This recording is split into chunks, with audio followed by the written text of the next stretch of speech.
So it's my great pleasure to welcome all of you here on this warm afternoon, at least in the Northern Hemisphere, at the beginning of an already record-breaking hot summer. And it's an extra special joy for me to welcome our guest presenter, who's also a longtime friend, John Buckley. I'll be introducing more about him here in a moment. Just wanted to recognize that this is such a great topic for the last time we're going to gather as a North American Climate Justice webinar before our summer break. Before many of us head off to summer activities that is to be hoped will include some awestruck engagement with the natural world, and especially to reunions where you'll either be teaching or participating in classes and worship on the theme, Heal the Earth. Now, I had planned to show you a picture of John teaching a class on healing the earth that was taken in a chapel at the Happy Valley Conference Reunion Grounds in Santa Cruz, California. The picture has a projector and an old-fashioned slide screen, and I did find that picture this morning. It just wasn't on my computer. It turns out that that was a growth retreat that was held 32 years ago in November of 1992. So we have been yearning for this healing the earth theme for many, many years. The impact of John's class at that retreat has continued to resonate over the years, and it's been a lot of fun working with him after he agreed to share with us today. So I chose this picture instead of John gazing up into the towering heights of a huge ponderosa pine. I think that you might have caught a glimpse of it. We can go ahead and put that back up if you want to, Paul. For one thing, I love that light lemony vanilla scent of ponderosa bark when it is emanating its fragrance on a warm sunny day. It's about as close to heaven as I can imagine. But for today's purpose, it really struck me this morning that this photo signals a perspective that forefronts the immense importance of not only healthy trees, but especially what we're talking about today, healthy forest ecosystems for the well-being of this planet. Our human concerns dwindle in comparison to the enormity of this task we have gathered to consider today about defending these forests that are around the globe or under assault. And I also think this photo is emblematic of who John is, of his life's work. In a sense, let's let the forest be our primary guest today and let John be the one who gives voice and conveys a spectrum of personal and collective strategies for taking care of these amazing ecosystems and all the lives that live within them. So very quickly, John's going to be saying more about who he is as he goes. John is the executive director of the Central Sierra Environmental Resource Center, a nonprofit organization he founded in 1991 after 13 years as a wildland firefighter and forestry technician with the U.S. Forest Services. CSERC is the key non-governmental organization working to defend water, wildlife, and wild places across 3 million acres in that spectacular northern Yosemite region of California's Central Sierra Nevada. So I really want to recommend that you check out that website that we had up at cserc.org, and also wanted to put in a plug for the nature games for kids. There are some amazing things that you can do with young people, both church activities, but for those of you who will be working with young people, in addition to the resources we've already posted for reunions, it looks really like it will be great. So John, I know this about John. He loves being out in the wild mountains. I think of all the things that I know that you do. He conducts field surveys in remote wild areas, oversees field work to protect streams and rivers, and locates rare wildlife species. He's the author of the book that was up, Hotshot, which is a memoir detailing his experiences in that elite wildland firefighting group. He, over the years, has presented environmental slideshows and nature programs for more than 150,000 young people, and is regularly sought out by the media to offer perspectives on conservation topics. So again, hope that you have a chance to learn more about CSERC's work today through John's presentation, but also when we're done, go explore the website. And welcome, John. Thank you so much for being with us here today. All right, well, thank you. Hopefully you guys can see this. And let's see. So let me know, Rod or Lori, if there's not showing, but otherwise I'm going to launch right in. And thank you for the excellent introduction. There's a lot to share, and I'm going to go quickly. So I'm very grateful that you guys are spending time today. And the kind of questions that I'm going to answer is, what's a forest? Well, all of you already know what forest, but is it more than just a collection of trees? That's kind of like I've already answered that. And I'll be talking about that. Why are forests especially important in the rapidly changing world that we are all, part of? And what is the overall status of forest that in many cases are facing threats? And with the limited opportunities that each of us has, with so much limited time or resources, whatever, how can each of us somehow make a difference for forests that are at risk? So that's what I'm going to be going through today.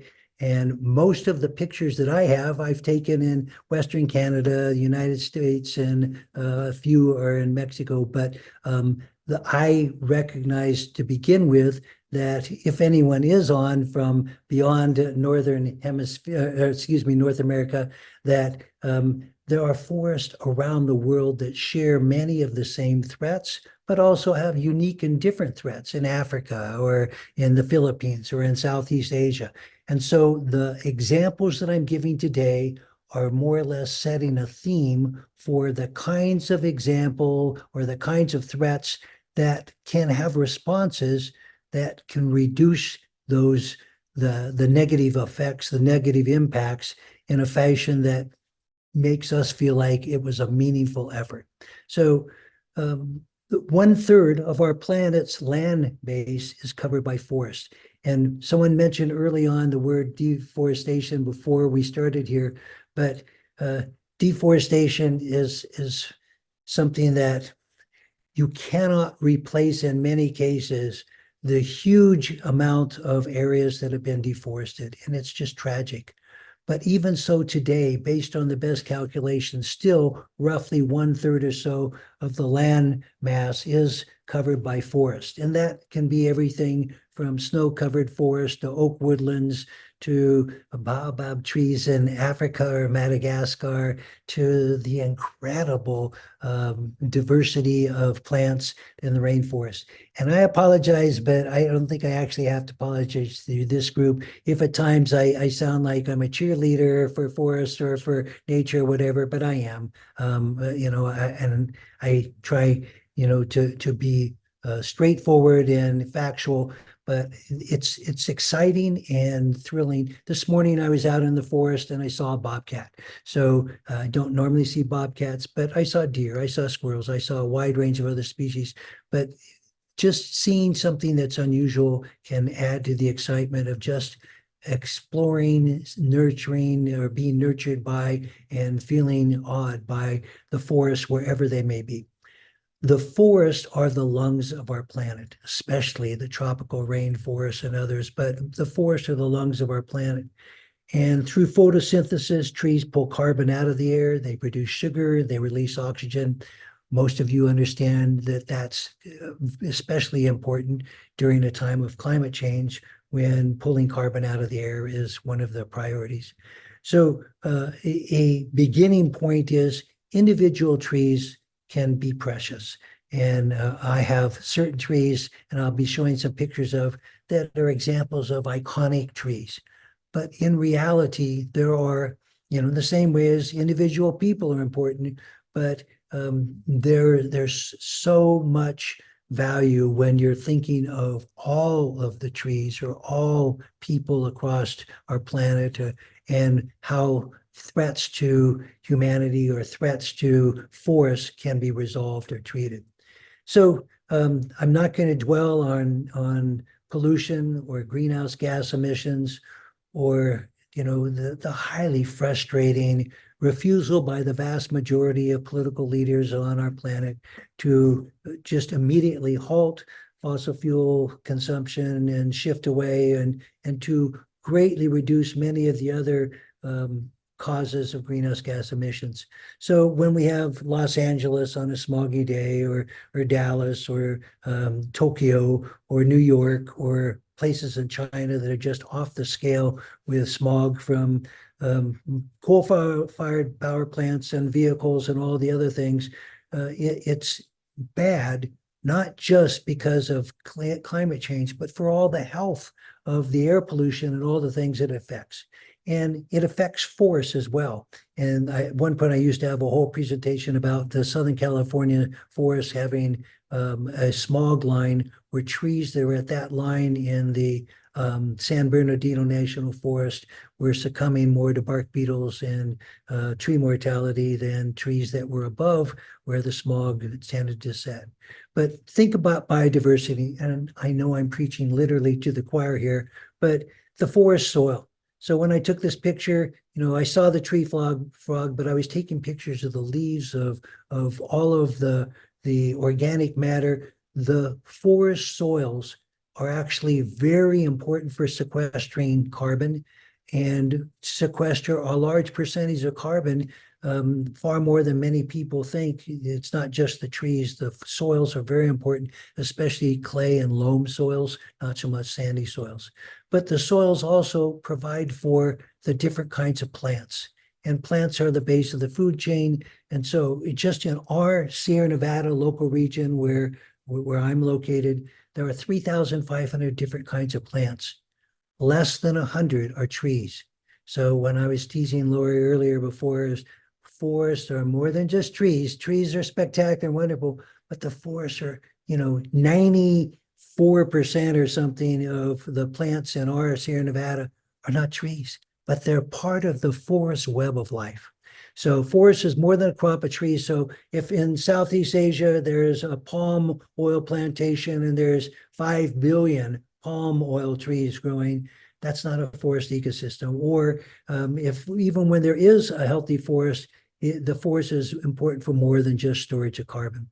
So biodiversity. It's everything from the aquatic macroinvertebrates that are in the stream and all the species that are along water, and I'll be showing some pictures of that more later, to getting down on your hands and knees. For some of us, not as good as when we were 5 years old or 10 years old, but getting down there and looking at the moss and looking at the giant snail when you get down there small, or the little microscopic fungi mushroom that may be in the moss. Or at the larger scale, looking at the meadows and the wildflowers and the forest and the granite.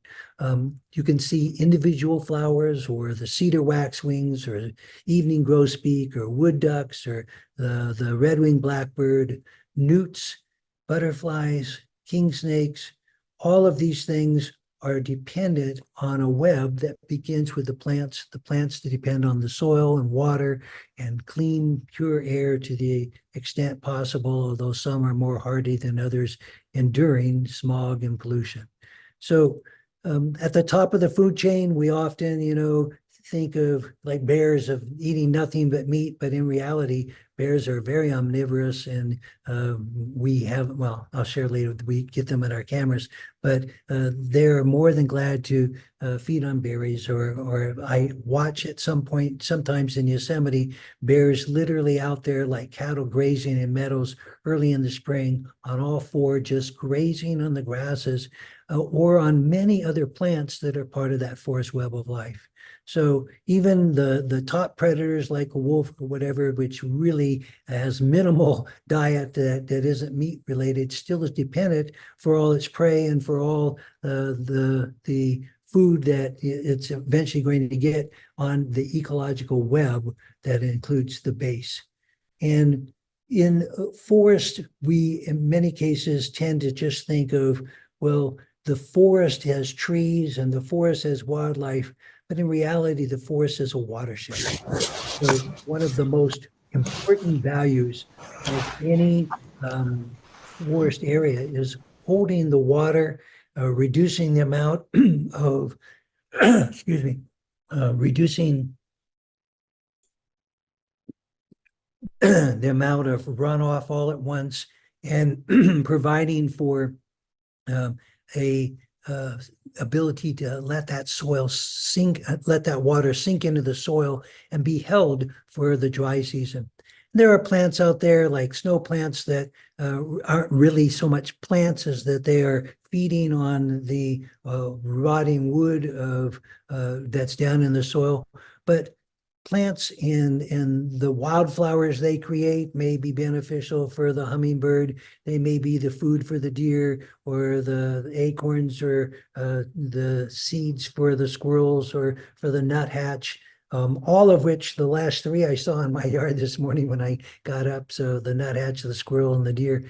But along the river, again, just thinking about the diversity along our aquatic habitat or in a wetland area, there's even richer diversity of all the plants and animals, the species that are in a forest web that depends in many cases upon healthy water, healthy soils, clean air, all of them in balance. And what are we as humans doing for all of those things? We are knocking them out of balance. We are over consuming. We are polluting. We are, in many cases, diverting water.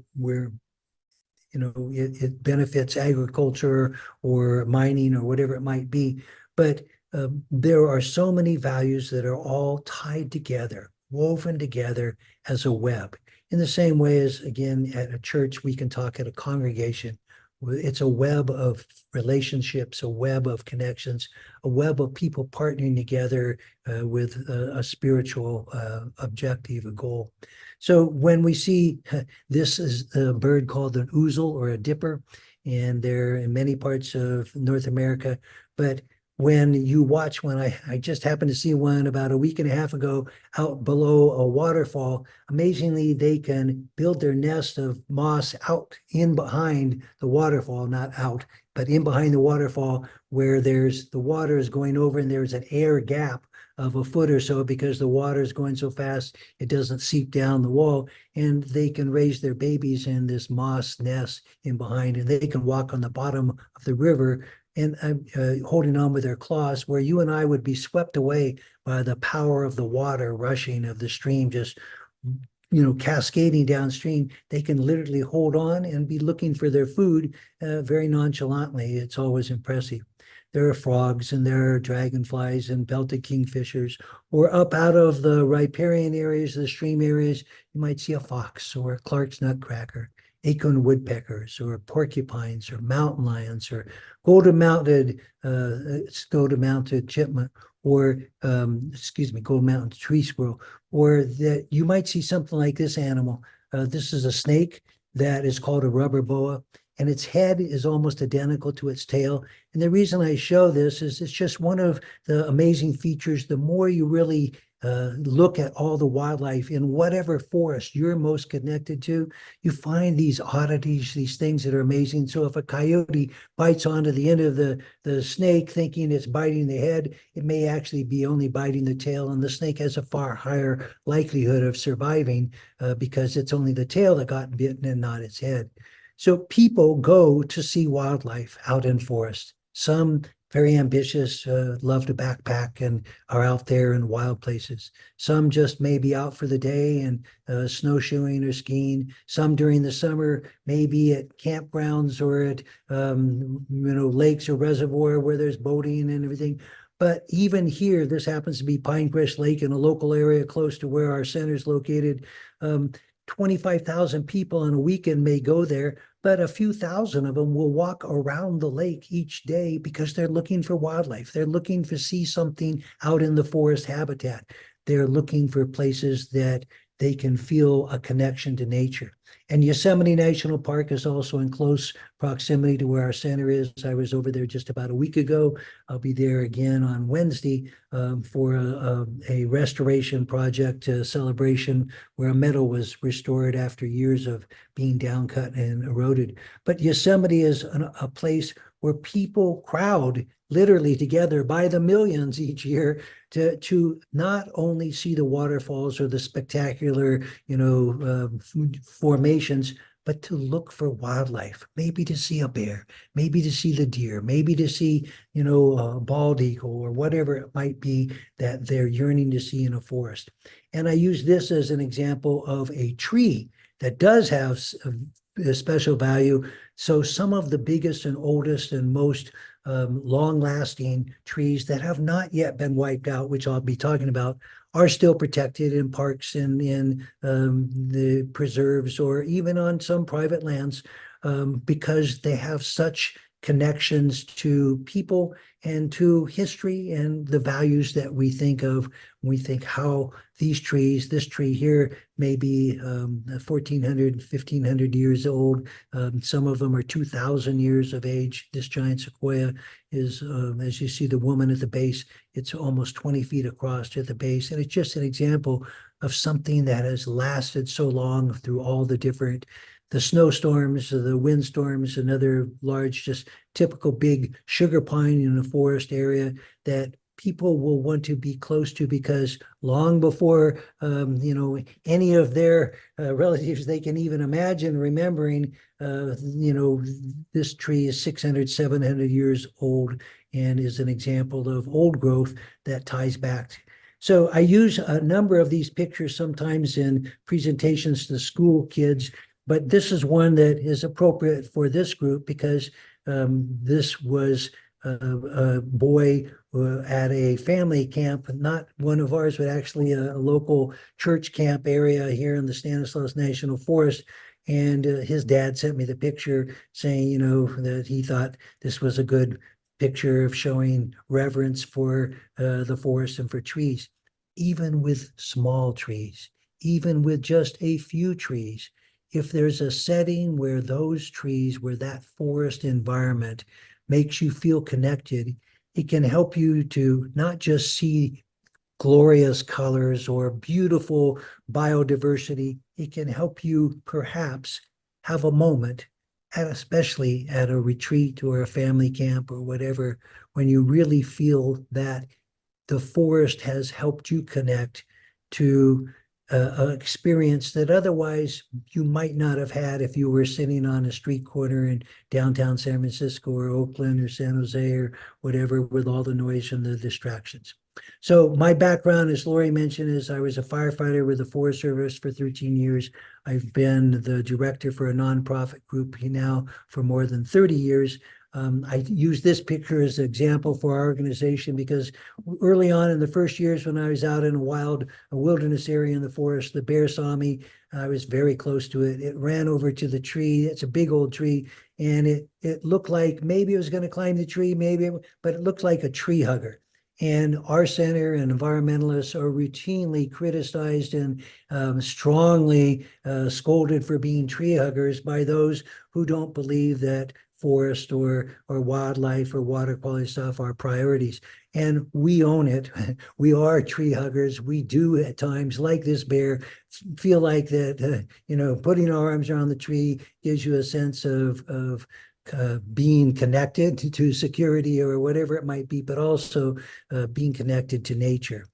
We set up cameras out in the national forest, remote cameras in very wild areas. So places where even during the winter, we may go in on snowshoes or we may, during the summer, walk for miles out from where there's a road to set up cameras to look where are there rare species that need protection. And we share that information with the Forest Service and the Park Service and state wildlife officials and others. So there's on the left is a marten, on the right is a fisher. Here's another picture of a fisher that they're very rare in our region, so rare that we didn't get any for more than 25 years at cameras until we found some of the few surviving, few places where they're still surviving in the public forest, and there's none that we know of on any private lands in this particular region.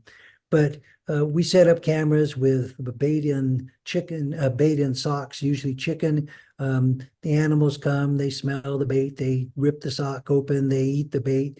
And sometimes we get some impressive visitors like these mountain lions, 3 large mountain lions that came at the same time. Just back to it, we have pictures of these mountain lions where some of the scent that we used was put on logs on the ground. It's a skunk extract. It's very smelly. And the mountain lions all rolled on that log and got the scent all over them because they wanted to smell for some reason stinky like it. Some of you who've had dogs, you can relate, where our dogs have figured out what smells bad and enrolled in it.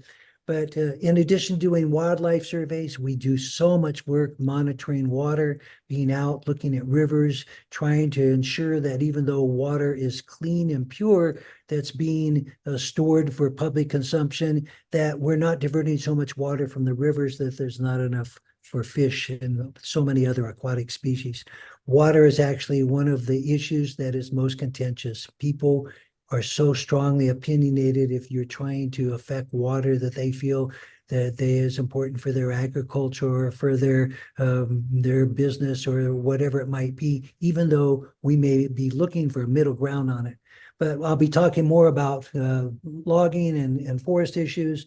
There's all the overloving places to death as well, where too many people can crowd into Yosemite or other parks or other places during peak seasons and trying to find balance. And then we work aggressively to try not to have oak woodlands and other areas just denuded, stripped bare and replaced with pavement and subdivisions that are cookie cutter as far as the eye can see, understanding that we do need homes and development. So all of this ties back to that there have been indigenous people who have managed forests in our area. They're called the Miwok people.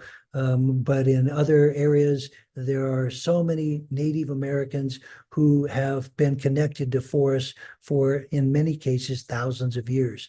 And I'll tie more about that in a moment. So there are issues. There are issues about forest or about water or about wildlife. And in most cases, the first and easiest way to show up to make a difference is by going to a meeting where there's a topic related to your forest or the wildlife you care about or the watershed you care about. So it's easier when you can find someone who is on your side who might not be normally seen as a tree-hugging environmentalist conservation person. So if we're trying to protect winter deer habitat, the fact that deer hunters also want that habitat protected allows you to partner with others and find where you agree and not where you disagree. And that's a pivotal thing that I'm going to be talking about throughout this as a strategy, is finding ways to focus on areas of agreement and to build alliances and to build partnerships, even if it's just with your next door neighbor, it's not with a group. You can't believe some of his political or her political views, but where you find areas of agreement, maybe that person will write a letter or join you at a meeting or whatever. So there's endangered species. One of the key issues that resonates across a broad range of political interests is that species that are at the brink, if God created them, or for those that just believe that they evolve, if they somehow evolve to a point where they are a precious species that have been here for tens of thousands of years, and all of a sudden they're at the brink of disappearing, that can often motivate others to say, we need to make changes so that they don't disappear. So for the California condor, the bald eagle, which did have a huge amount of effort put into restoring it because it was the symbol of the United States, the symbol of America. So hundreds of millions of dollars were put in to protecting the bald eagle and restoring it. But the great gray owl, there's only perhaps 200 left in Oregon, Washington, and California. Wolverine, very, very low numbers across the United States. Red-legged frog in our region, there are just a few scattered the areas of habitat that are deemed critical habitat where they still survive. All of those species have some needs. Like the example, this might be a need for the red-legged frog, with a river that in the spring spreads and floods over it and creates wet habitat saturated with plenty of places to lay eggs and to not have them dry out. But for the wolverine or the condor or whatever, all of those species depend on some mix of habitat, usually connected, all the ones I've shown here connected to forests, whereas bald eagles might also be on the coast or at some area along the seashore or there's some other area. They are all across in forest habitats where there's fish in lakes, rivers, streams, etc. I'm going to use an example for the next few minutes about how did we get to where we're at, and using the Sierra Nevada forest mostly because it's representative of forest issues in North America, at least Western North America, but it's also an example of you can't automatically think it's just logging or just, air pollution that is causing the problems for forests, because it's often more complicated and it's called a wicked problem. It's not easily solved. So historically, for thousands and thousands and thousands of years, lightning fires burned throughout the Sierra Nevada forest, plus they were added to by fires intentionally lit by the indigenous Native American people. And so the forests were open and park-like. When the first explorers came to Yosemite and other areas like this, they said that you could ride a horse through these areas at a trot or a gallop because they were open and park-like. Well, that was because of the frequent fires and the fact that the forests and the plants are fire adapted. But when the first settlers showed up and they stopped the fires just in this early setting, you can already see all the thickets of young trees that are growing up around the big tree that they've chosen to cut down. And wherever by the time the timber industry had expanded across California, Oregon, and Washington, truly Montana and Idaho and all the other areas as well. But when in the Pacific Northwest, by the time it had gotten, the railroads were really able to take redwood from the North Coast and send it around the world, to ports that it could go to England or France, or it could go to Japan or China, but primarily it can go all across the United States. And so finding the biggest and best often was a male macho approach that has dominated forest management or forest enterprises across the planet. Find the biggest, most precious things, make the most amount of money, and also at the same time show your dominance over the resources. So again, it's heartbreaking because many of the most iconic of the old growth forests, the big redwoods, the big Douglas firs, there's nothing left that is anywhere close to the biggest ones that were first discovered and described. So this just in our local area here, right, 20 miles from where I'm at right now, this is early railroad logging where the sugar pines were being cut. This maybe 80 years after fires had been stopped, but 60, 80 years afterwards. But a single tree was an entire railroad load of wood. And south of this area, south of Yosemite, there are old growth giant sequoia forests that were just devastated at a very minimal profit because the wood was not structural wood, but was turned into shakes for roofs. But again, in irreplaceable trees cut across thousands and thousands and thousands and thousands of acres, literally so many trees that they were countless. And again, this is up in Washington, but it's just an example of not just finding the biggest, most precious, and most iconic, but then celebrating that we can cut them down and remove them so they're not left for our grandkids or future generations to see, which again is a sad reflection on much of our westward progress. So there's been a legacy of clear cuts and management, even on our public lands. This is national forest lands here. This is an area where when there was clear cutting happening on the national forest, and I was much younger in this picture, where I was out finding some of the areas that hadn't yet been clear cut and finding like this 8.5, 9-foot diameter Douglas fir is just an example of priceless trees that were already being clear cut for the last 50 years. Most areas being more like with some big trees and a lot of medium-sized trees. But again, the areas that just look like a bomb has gone off. And this is again on national forest lands that were literally millions of acres across the West and the Midwest, where national forests were cleared to often produce wood at a great loss of money to taxpayers who paid subsidies for the timber industry to be paid to come in to take wood to clear cut and to create clear cuts across the landscape. This happens to be private land. This happens to be one of the big private landowners in the Sierra Nevada. But intermixed with this, on the other side of that first area of clear cuts, there's an area that's some green and there's more clear cuts in the background. That area green is national forest land, a lot of which was clear cut in 30 years before that.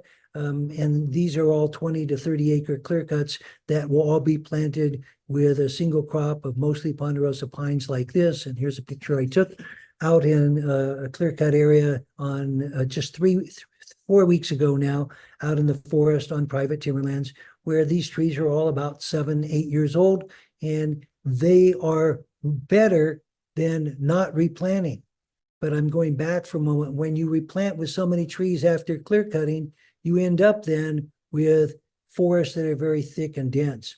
And this, and I'll show that in a couple pictures, but this is the areas in between clear cuts that didn't get clear cut, because on private timberlands and even on many of the national forest sites, lumber companies were sold the biggest and best trees to just come in and high grade and pluck out all the large and old growth trees. And so there was no incentive to go back in and take the medium, small, or medium or small trees for the next 30 years or so. And so they became thickets. This is a picture of forest that's just very typical of much of the national forest, where there weren't tree plantations or it hasn't had natural fire that goes through. So the loss of old growth and the clear cutting led to lawsuits by conservation groups, including ours.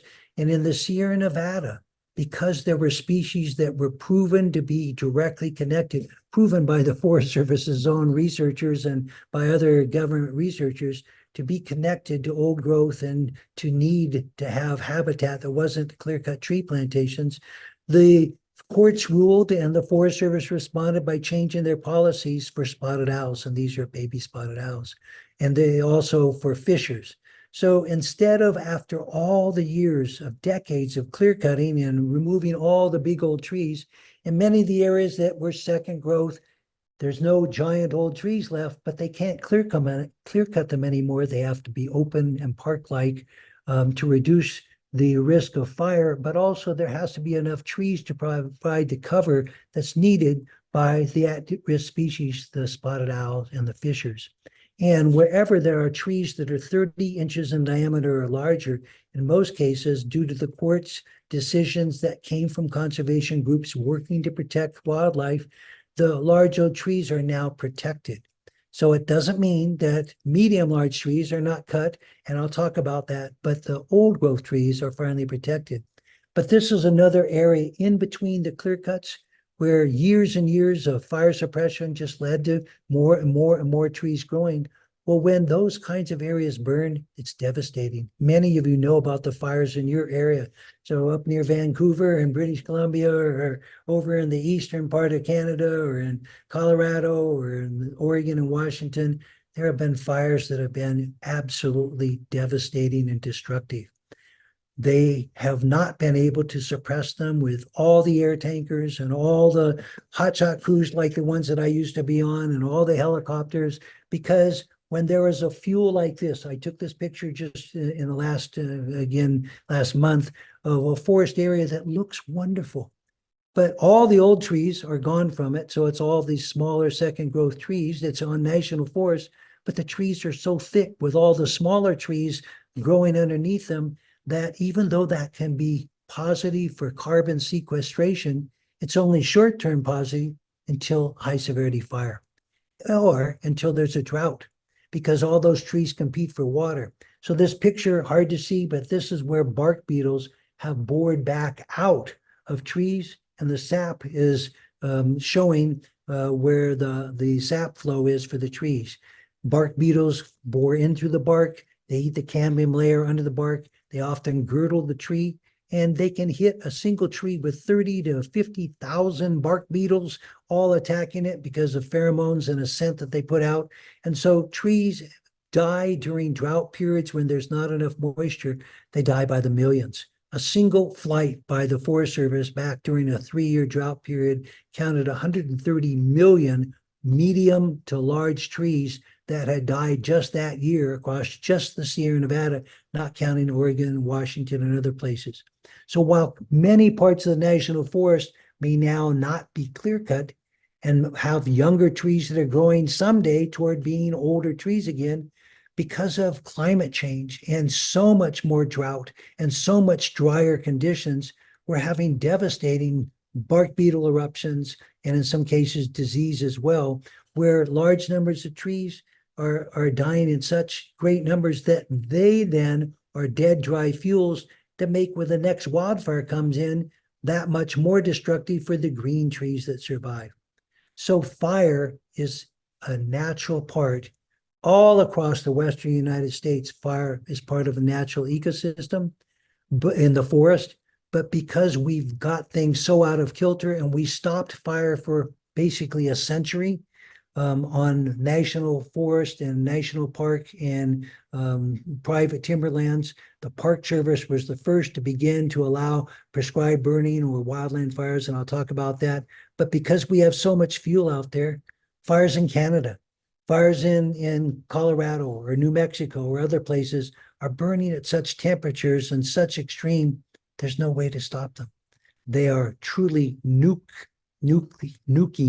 the forest like a bomb has gone off, and they're wiping out communities, and it is not possible to suppress them until the winds stop, until they come to a river or they come to a ridge top. There are factors that are just make them out of control. And this is devastating. It's heartbreaking for me, again, as a firefighter who's seen so many forests burn, but many of the forests in the past burned with low, medium, and high severity, a lot of medium and low. These days, fires, especially in the last 20 years, are burning at high severity. So this is not a cloud. This is not a thunderstorm.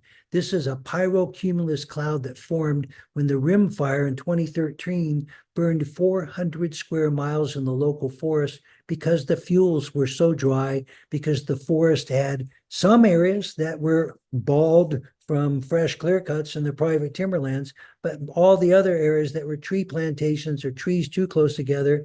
And with so much of it, the amount of fuel just overwhelmed the ability for firefighters to make any difference. So there are key issues related to how humans have altered the natural balance. And it could be with flooding in mangroves forests, or it could be with other factors in other forests around the planet. But in the western part of North America, the interfering with the natural low intensity and occasional medium intensity fires has now meant that when fires do burn, they may burn 1 million acres. So in 2022, a single fire in Northern California, the Dixie Fire, burned 1 million acres. And the one that I shared, the 400 square miles of the Rim Fire, this is pictures from that area. At least a third of it, 130,000 acres, was high severity. Well, there's no food left for deer for 10 miles in any direction. There's no immediate ability for the forest to rapidly recover. And even years after the fire, this is about 5 years after the fire where I took this picture, because all the pine cones and fir cones were roasted, there were no young trees regrowing. And so it was only through artificial reforestation that the Forest Service could start to get replenishment of trees. Otherwise, these areas just turned to brush fields. So everything I took this picture of with a few scattered trees in the foreground that may have survived, they were very scorched, but they may have survived, but everything else just became resprouting hardwood or brush. So finding alliances. I worked with a leader of the local timber industry who we could get along. We went to the Forest Service and we said we need to start a forest stakeholder group to try and reduce the clear cutting, to try and reduce the loss of old growth trees, to try and reduce the devastating fires, and to try and reduce the damage to watersheds. The timber industry wasn't interested in having any changes on their private lands, but they were willing to talk about changes on the public forest lands. So in this picture, there are all of those interests. a local Audubon, a local Sierra Club, a local river person, a local hunter, hunting group, a local state fishing game, 2 foresters with the timber industry, actually 5 foresters with the timber industry in this particular picture, all of which were willing to try and find solutions that met everyone's needs. So you can't go out as a defender of forests and say, I want just what's best for us who care about the wildlife in the forest. How can you find solutions that minimize losses for those who have to give up something? And looking together, the timber industry, the Forest Service, all the scientists and others agreed that the areas that had open park-like settings, that had clumps of trees, excuse me, but mostly had diversity with scattered amounts of trees amidst many other habitat values, were more resistant during droughts and more resistant during wildfires. So the environmental groups, including our center, began trying to get more money for logging. Please think what I'm sharing. More money for logging, to only log medium, small, and small trees and leave all the medium, large, and large trees that create open, more park-like conditions. And we did that in part based on science, where Forest Service researchers were saying that in natural conditions, large old trees, individual trees, clumps, and lots of openings made for healthier conditions. It is a fuzzy photo, but those scientists flew over forests that had never been managed and still have never been managed, in a few islands of mountainous habitat in Mexico where there's no roads or any management, and lightning fires burn at a regular pace. No one's lighting the fires, indigenous people, but the forests are open and park-like. They have scattered trees, patches of trees, and lots of openings, and they continue to be resilient despite lightning fires every year. And they looked back and found those are similar to what the historic photos of the early forests in the Sierra Nevada were. So we began supporting, giving money to the timber industry to thin some of their lands to make it more open and park-like rather than thickets of trees.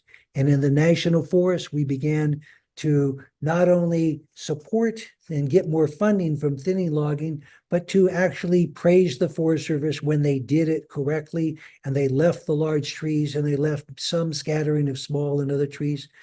This is in Yosemite Park as an example of, this looks very different than a wall-to-wall green of trees that many of us have grown up thinking was the typical natural forest.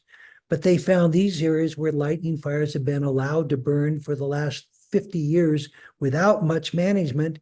And as you can see, yes, there were a few dead trees, which is where I took this picture showing that there are dead trees that did burn. Those were snags probably. But all those other trees that have fire burn through every 5 to 15 years, they're green, they're healthy, they're not being scorched, and they have less potential for being killed by devastating fires because the forest is more resilient. So lightning comes every single year. It starts fires. It can either be devastating or it can be managed in the spring or the fall under cool, moist conditions, as long as it's burning slowly and not torching up in the trees and not causing risk to communities.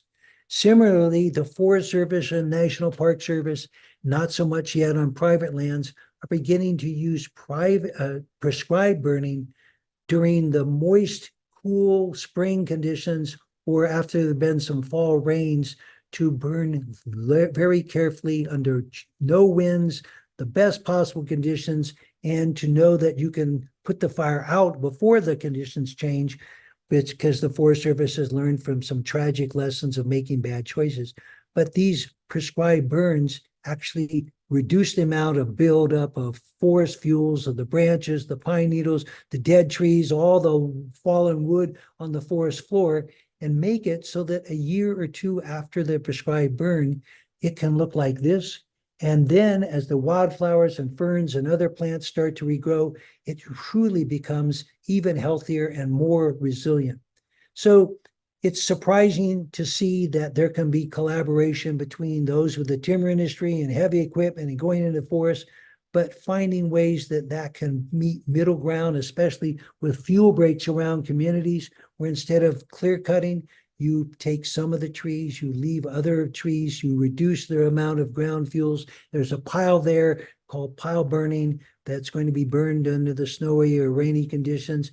But working together, we've been able to come forward with partnership and support by the stakeholder groups. And this is what it looks like at the end of just after the projects have been burned or have been thinned and logged and the piles all burned and it's just before the wildflowers and bushes and grasses and start to come back in. But for 5 to 15 years, these areas are very resilient and the trees survive. The habitat for wildlife survives. The scenery is good for recreation and camping and tourism, but there's been wood that's been produced for the local forest. There's been jobs that are produced, but it's not at the sacrifice of the old growth trees or of wild areas that don't need to have roads pushed into them, and they can be managed for low intensity broadcast burns and other things. On private lands, we're still struggling to try and get them to change from clear cuts like this, fresh clear cuts that are out there. I actually just viewed some in the last month, but the challenge is when the clear cuts are happening or the cutting of old growth trees, and this is in British Columbia, the not clay cut, but there's another area on Vancouver Island that was one of the places where there were protests. What it ends up is pitting environmentalists against the industry, against the politicians, against the others. And if that's the only way to cause attention, is to call attention to something, then it's a motivation that some of you may feel like worth going out for. I have done it strategically, but I found that it makes such resistance to the things that we're trying to do that when we can work with them to try and find, again, compromise middle ground solutions, it's much better. And for politicians who side with the timber industry, side with the livestock industry, side with the oil and gas industry, which is, in rural areas, that's typical of most politicians. It's very difficult to be in your face and, telling them they're evil and wrong, and then asking them to vote for what you want. So building bridges is important. When you go to meetings, there often will be people who don't agree with you, who don't, like your neighbor, who may have a different political or religious view, but can you put forward your advocacy in a style or a fashion that models building a relationship, rather models creating polarization? This is a meeting that happened to be very difficult for environmentalists because those that showed up at this forest meeting were overwhelmingly against doing anything to protect the environment, anything to protect endangered species. They were very negative, to say the least. And some actually made some very threatening comments to me at this particular meeting. But in most cases, if you will show up and work to at least find those who you can talk with and build bridges, you can begin to build those relationships. And some of these people eventually found that their key leaders were working with our center and other environmental groups and that forest stakeholder group, and that their leaders think we're wonderful. So even though they personally were so critical of those that care for the environment as a high priority. So showing up can make a difference. And working with others, this is one of those meetings of a forest stakeholder group, and there's also water stakeholder groups that we're participating, can make a difference.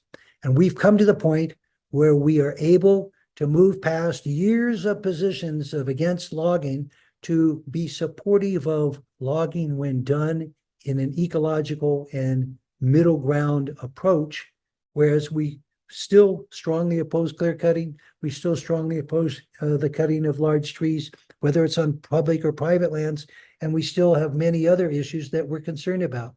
But we've been able to convince those with the timber industry to support prescribed burning and to get the funding needed for prescribed burning on federal forest lands.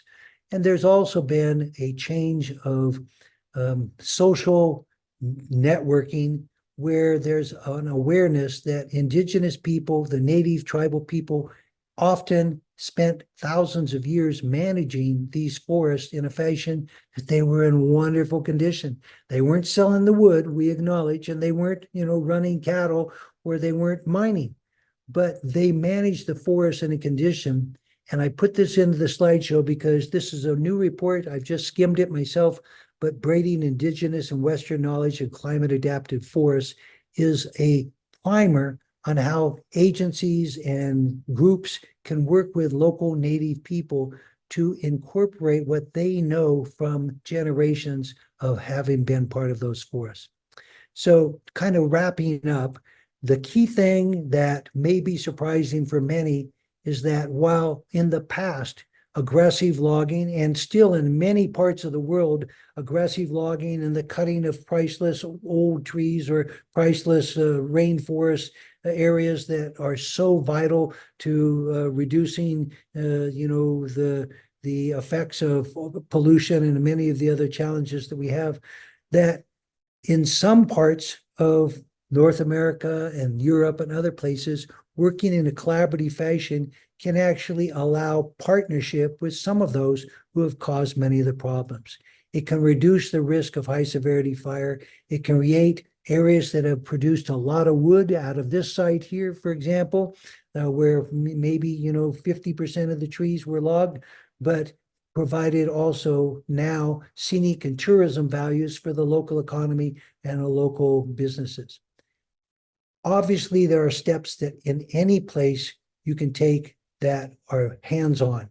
So going out and planting trees in a burn or in an area where long ago the Forest Service clear cut and just now they're planning to reforest it, or being a watchdog and finding areas where so much livestock grazing in a federal forest area has overwhelmed that particular site's ability to handle that many cattle or whatever, and that there are water quality contamination issues, or the meadow behind where one of our staff is standing with a poster, the meadow is grazed down to basically the nubs. There are ways that you can find positive things to do rather than just negative. So we take water quality samples, and when we find problems out there, we share it with all the interests so they can be aware. We don't just, use it to try and stop bad things from happening. We go early before and we take pictures afterwards. We go out and find where roads are blown out, where the Forest Service doesn't even know, on 2,000 miles of roads in the local national forest. They have no idea that all these back roads areas are blown out and sending erosion and sediment discharges down into streams or rivers. Or they may not know that roads that they left open and ungated during the winter were driven on, and now the gullies that go down during the winter when the rain comes just sends rivulets of mud straight down into the streams, which is terrible for water quality.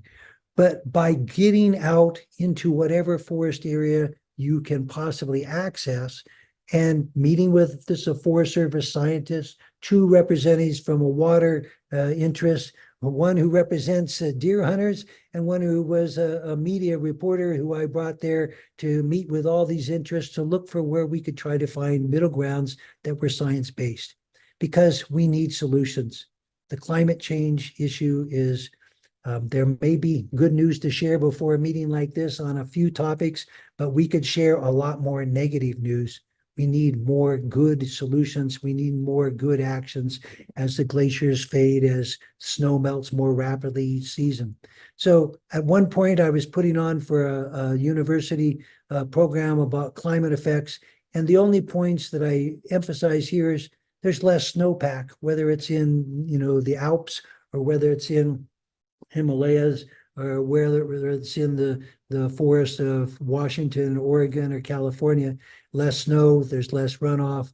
That's less water for streams and rivers, less water for people. There's more severe droughts. That means more bark beetles and widespread tree mortality. All those things are bad for people. All those things are bad for forests. So what are the things that can be done? There's obvious things like, and they can make you feel like that's an immediate improvement, where a church group or a family or local group like our center gets volunteers and goes out and picks up trash and garbage. Or maybe you go and you plant an area, maybe not in trees, but in native plants that has been bulldozed and reshaped because it had so much erosion. Maybe you protect an area with rare plants and a spring of really precious spring water by building a wood fence at the Forest Service, wanted to build but didn't have the ability to do it. Or protecting meadows. Our center does lots of this, where we get permission from the Forest Service to put fences around meadows that are being damaged and degraded, and it's bad for the species that need those meadows. Maybe it's you going out to schools or going out to whatever place that young people may want a presentation. And yes, that's a slide projector in the middle there, but I have put on slideshows for 150,000 plus kids over the years. Our staff has put on for thousands more. But the fact is, kids love to learn about nature. They love to learn about forests and water and wildlife, especially wildlife, and they're receptive. And if it's just video games, or if it's just something that doesn't have a message or a theme that ties back to making a personal difference with choices, they're unlikely to make those differences. And because many of them don't go to church and not being exposed to the values that they would learn at the the church Sunday school, or the church children's camp, or a junior high retreat, or whatever it might be. So educating others, being out and experience to whatever degree you can, to be inspired, because the more that you are out in an area that you care about, the more you're likely to care for it. Take times for quiet, for solitude, meditation, prayer, whatever it might be with you, your partner, your family. But think about how you can relate to God's creation and to forest in this particular area of focus, and the many species that depend on it besides just people. So the bear or the turtle. And take pictures, because if you get a picture of a bear, you get a picture of a turtle, that can be part of the rationale that you can be using in a letter to the editor of a newspaper, or at a public meeting. You can hold up this picture and say, we need to protect water quality. Did you know there are pond turtles out there, western pond turtles? Or did you know there's this little saw-whet owl that is out there that depends on a healthy forest? Or that fawns need to have enough cover during the spring season, and there's no cover in clear cuts. There's no cover in fresh clear cuts. Or like the bobcat that I saw earlier today, and I did not get this picture then, but the bobcats is that there's so much to see, and there's so much that people can care about if we're protecting the forest areas. And this is kind of a picture that I hope shares a story. Many times we may not see many of the things that are out there in the forest. They just all blend in. They're all camouflaged. This acorn woodpecker, that person that I know took the picture of seeing this, she saw the acorn woodpecker. She was going to picture the woodpecker, and then saw that the woodpecker was looking at this owl that was in that cavity. Well, more that we're looking, the more that we're aware of a forest and become aware, where are the old growth trees still left? Where are the areas that are most vulnerable? Where are the places that are in the best conditions that we want to use as examples? This is the kind of thing that our forest stakeholder group has actually visited and said, yes, this is one that there's been thinning logging, there's been prescribed burning, and there's been protection for the habitat. And now a few years afterwards, it's really healthy, and it'll be resilient for drought, or for bark beetles, or for high severity fire. So I shared a lot of information. Most of you already were true believers in forests and caring for God's creation and for the planet that is such a wonderful gift. Watersheds is the single greatest economic value of a forest. Far more, there are no forests that have ever yet been studied, at least in the United States, that have a higher value for the wood coming off them than they do for the watershed value. Water is so important, as more than just for life, but as a commodity. And it leads me to the last three things. If you, as you listen today, or just because you already knew all this stuff and this was kind of like a refresher, if you can find a forest that is a match for you to care about, is whether it's a family camp or church grounds, or whether it's a forest in a state park or a county parish park, or whether it's in Africa or in the Philippines or in Indonesia or even in Japan or China, someplace where there may be a threat that needs to be resolved. Find who may be already working on it. find as much as you can about the logging practices or the erosion or wildlife poaching or pollution. What are the issues? Try to find others who will join with you. This happens to be that forest stakeholder group with the Forest Service and others, but who will work with you? Is that up to you by yourself? And if so, what can you do solo or as a family? But try to find bridges that allow you to work as a partner. And then you have more visibility, as it's not just your opinion, but it's your cause that others have as their cause. And whether it's writing a letter or sending it to a newspaper or contacting a radio, TV station, always push for reasonable, balanced solutions that don't create unnecessary opponents. Because if they are losers this time, they'll come back that much stronger against you the next time. Whereas if you build bridges and they can see you as an ally, potentially with different objectives, but not such a bad person really after they've got to know you, then you're more likely to have success. So model loving relationship, be courageous as an activist, be patient and persist because change doesn't come quickly, sometimes not even in decades, but be inspired. So I close with speaking to all of you who often are inspired, be inspired, because that is how you can be motivated to make a difference for places that truly need your care and your dedication. Thanks. I hope I didn't go too long. Thank you, John. No, you could have gone longer probably. We would have loved to hear even more. But one thing I noticed is that in the few questions I've seen in the chat, you anticipated the questions for the most part that people have had. Prescribed burns, for example, and their role in the entire process, the fact that such burns were really a part of indigenous practices well before colonists from Europe were present on the land. I wanted to ask you to comment on the extent to which you think the work you've been doing is transferable to urban environments and settings. Many of our urban environments have fringe areas that people have been encroaching into in development, or patches of woods that have old growth or at least second growth trees in them and habitats. To what extent do you see the work you've been doing transferable to efforts people might make in urban environments? So those that are on this call clearly, care enough that they're willing to do homework on a topic because they care. They've shown up today to add to their homework assignment to stuff. And by choosing the strategies based on what you've come to see for your particular unique situation, you may find some that work and some that don't.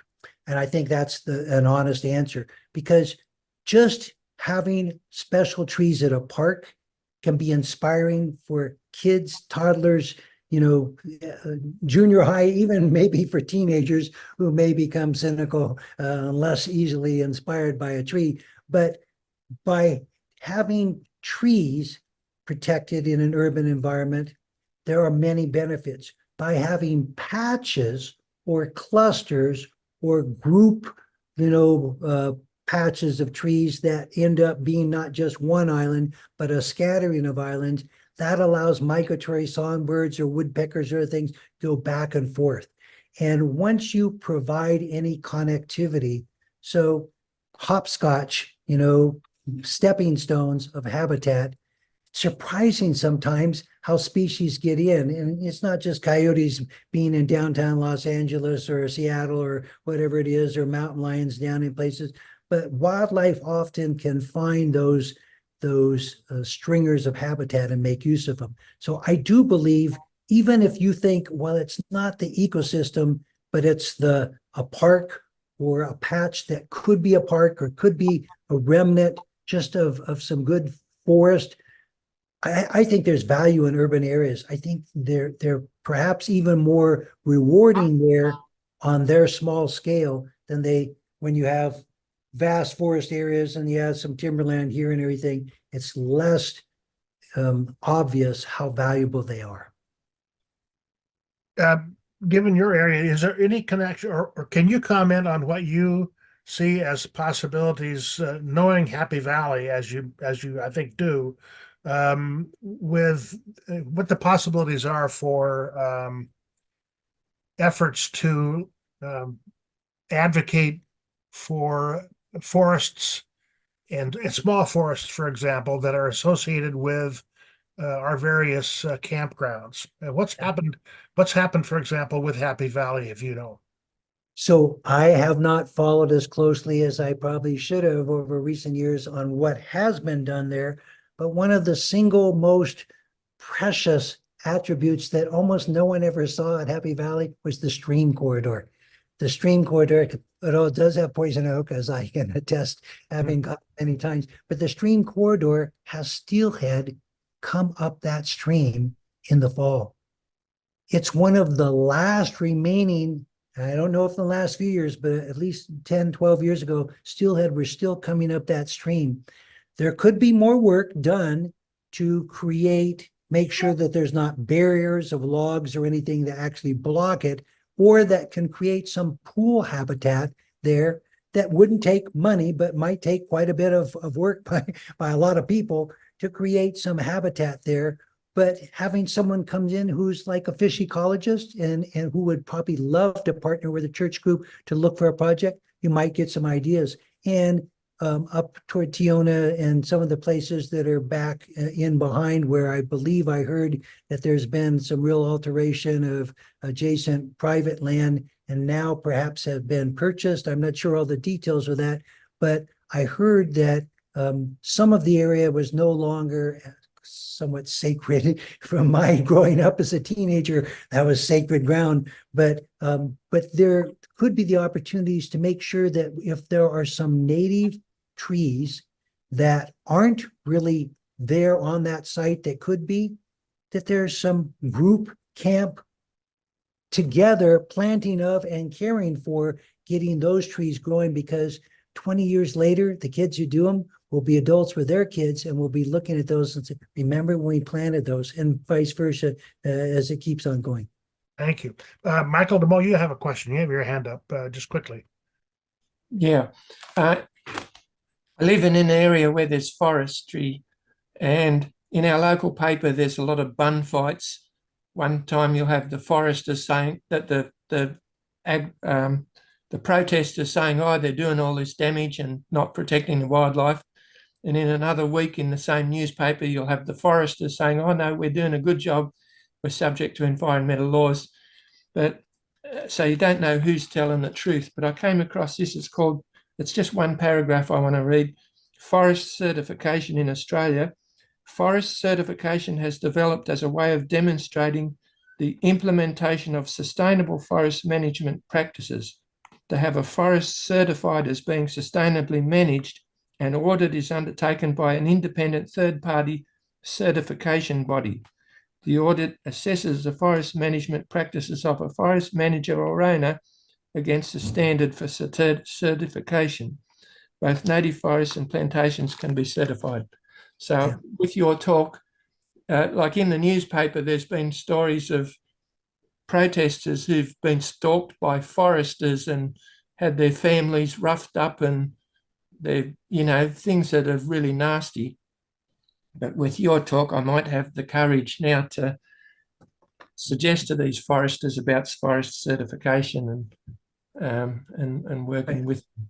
I like that. Thank you. Yeah. And just to be clear, forest certification obviously depends on that third party, because in some of the forests, Rod, in the Pacific Northwest in particular up there, there's forest certification that is industry sponsored.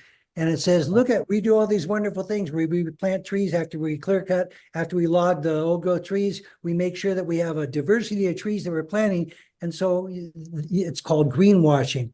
But there are forest certifications that are legitimate, like you're talking about, where even if they may be clear cut and replanting, they do them on a small scale that's not, 40 or 60 or 100 or I won't name the lumber company in Washington that's the biggest one, but that can do 2,000 to 3,000 acre clear cuts by systematically doing one against the next, against the next, against the next, but always following the law. But over time, it becomes these massive clear cuts. So, but thank you for bringing it up. And I think you could be a good person because you obviously have courage to bring that up. So, Thank you. Lori, you want to just see if we can squeeze in a couple of sharings that people might have about their experience in relationship to forests? Sure, I wanted to say thank you myself so much for this amazing afternoon together. We wanted to provide a little bit of time for you to share a story or a reflection or a concern that you might have locally. We want to try to keep it brief. So what I'm going to do is take the first two hands that go up. But just as you listen, as John was inviting us into this place of inspiration and concern and inviting courage, do a couple of you, we'll start with two, and if we have time, we'll take two more. I happen to know there are tree huggers among us. Any tree hugging stories? Well, I'll just take a shot, Lori. Here locally in Bellingham, Washington, there's a patch of forest that is sort of that development has evolved around it, and it's come to be called the 100-acre wood. And it has been a focal point for people here locally to advocate for the principle of preservation of a forested area. Such that now, when the local country club decided they wanted to develop a patch of land next to their golf course, and they were going to cut down the big trees, and we're saying basically, but no problem, we're going to leave a lot of little trees scattered all around. There was an organized effort to prevent that from happening and to preserve a number of, I think, second growth trees that would have otherwise gone away. yeah, and that's a great example where there's an opportunity for them to cut the small and mid-sized trees and not whatever are the biggest ones that are left there, which were far better for wildlife and far better for aesthetics, scenic, and other things. So there was a solution there, and it sounded like, I'm not sure how it eventually turns out, but it sounds like it was well thought. I saw Mike's hand go up briefly. Did you want to say something, Mike? Yeah, sure. I really appreciated this, John. It was a great presentation. Our campground, our church campground in Florida, is in the Ocala National Forest, and it's surrounded on three sides by the forest. And our property goes right up to the edge of the forest, and there's a trail through one piece of our property that I can take groups of kids from the camps, from the youth camps, and not see and walk through the forest and not see a single invasive exotic. That is the only place in Lake County where I can do that. All the other parks in town, all the other county parks and city parks are overrun with an invasive exotic species. But inside the national forest, it boggles my mind. I've not found a single invasive exotic species. Wow, that's amazing. Yeah, and again, this whole program could have been about invasive, noxious weeds that have taken over so much of not just forest areas, but so much of North America's natural landscape. Yeah. Thank you for sharing that. Yeah, we have time for a couple more. So I'm going to encourage those of you, a lot of people have their their videos off. So feel free to use the reactions button on the bottom of your screen and do a raised hand so I can see you. In the meantime, I'll just say we came back, we did a retreat at Samish Island just a weekend ago. And part of what we did were activities that were actually going into the little forest we have. There's a heron rookery up there. we stay away from. But it was amazing to walk up in there this time of year. The bird calls, there were birds in there that I wasn't recognizing by ear, but just the beauty of having that sense of how even that small wooded forest supports so much wildlife, and yet also being aware at the same time of everything of it being so crowded, like you're talking about, but with the nurse logs and that kind of thing. So Kathy Sharp, I'm gonna move Yeah, on. this is not a success story. This is a confession. In one of our campgrounds in the GPNW Mission Center, they routinely clear cut some of the forest that's on their property to sustain the budgets of the campground. And while I was Mission Center president, this came up routinely, and I was not really prepared. I knew that clear cuts were not good. The logger actually came up and taught the children how clear cuts were actually environmentally advantageous.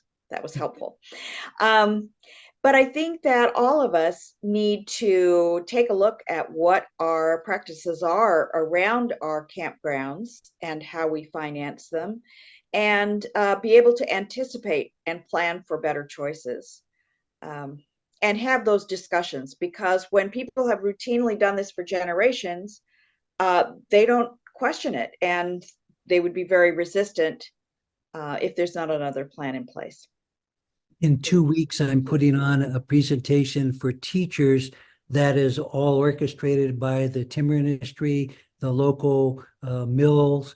They, just like you share, they have a side of their story that they want to emphasize, that we plant the trees. There's still wildlife out here. Yes, we cut the old trees. Yes, we clear cut and everything.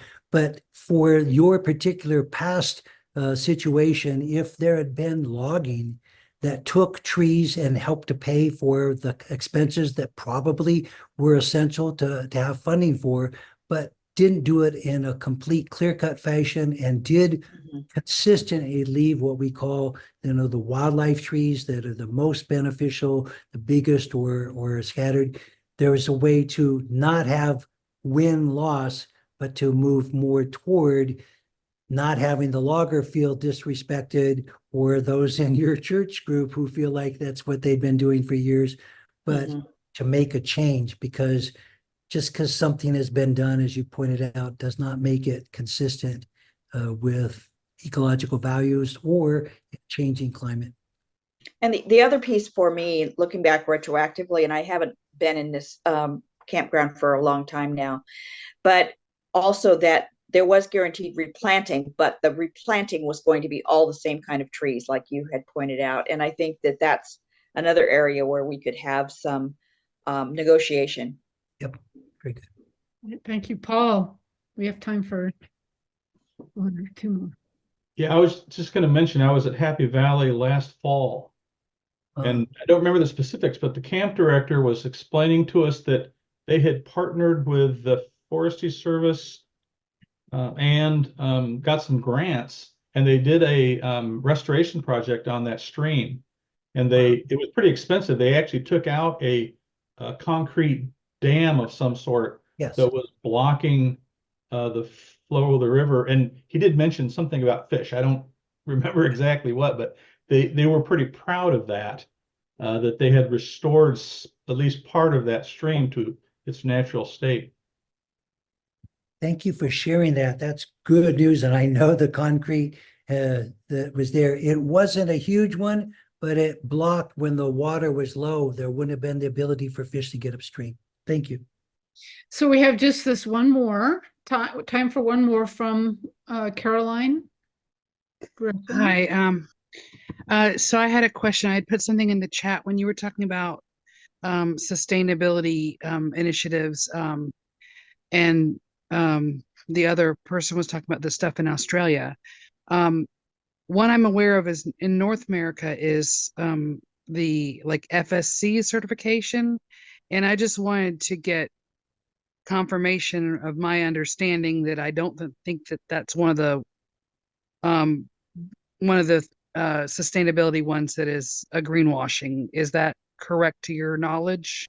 So it's a little bit mixed of an answer. So Okay.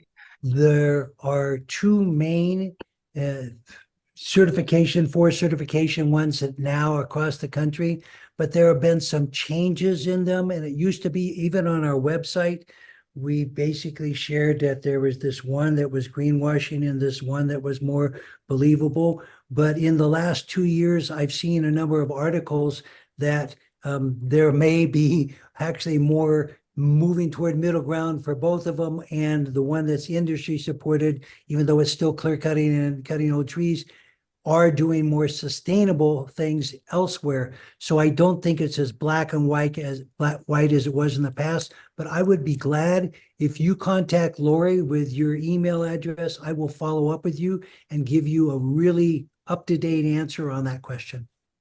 Okay, good, because it would be nice to know like whether they were worth looking for on labels, for when Yes. you buy products. Yeah, and that was part of the thing also is I'm just sharing a number of big like Home Depot and Walmart and all these others have gotten into labeling and have muddied the situation by adding in other ones that aren't either of the ones I'm talking about and aren't as credible. So thank you. I will get to you an answer on that. Good question. Yeah, and Carolyn, if you send that to Rod, because you don't probably have my email, but you could. I'm any just one gonna of put my them- email in the chat. Oh, okay. Yeah, so Okay. pick up the email from your chat. Okay. So thank you all.